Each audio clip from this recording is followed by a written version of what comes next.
देखिए आरओ 2023 पे लगा ग्रहण हट ही नहीं रहा है। पहले पेपर लीक, फिर दोबारा 2 शिफ्टों में कहने की बात, फिर आंदोलन, फिर किसी मुश्किल से पेपर हुआ। तो अब इसमें हाई कोर्ट ने ज्वाइनिंग पे स्टे लगा दी है। तभी आप देख रहे हो तो जल्दी जल्दी आयोग प्रोसेस करा रहा था, टाइपिंग भी जल्दी करा दी है ना, फटाफट से सारी चीजें हो रही थी और फटाफट से ज्वाइनिंग कराने का जो है कराया भी। शायद 10-12 लोगों को ज्वाइनिंग भी दे दी, ऐसा न्यूज़पेपर में दिया है। अब अगली सुनवाई 12 मई को है।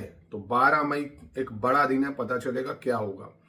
क्या पेपर फिर से होगा? अब अगर पेपर आरओ का फिर से हुआ तो प्री मेंस दोबारा कराना पड़ेगा। यही मसला पीसीएस 2024 में फंसा है, तो उसका भी फिर से रिजल्ट रिवाइज करें तो फिर से पेपर हो। 2025 में भी यही कराना पड़ेगा। तो क्या आपको लगता है इतना प्रोसेस होगा? तो मुझे लगता है अगर पक्ष में चीजें आई तो जो कोर्ट है वो रेट्रोस्पेक्टिव चीजें ना लागू करके आगे से हो सकता है लागू करे कि अब जो भर्तियां हैं आयोग इस केस के अकॉर्डिंग 2026 से प्री में ही माइग्रेशन को लागू करे। देखते हैं इस पे क्या अपडेट आती है, आपको अपडेट दे दी जाएगी। इसी 12 मई को ये होना है।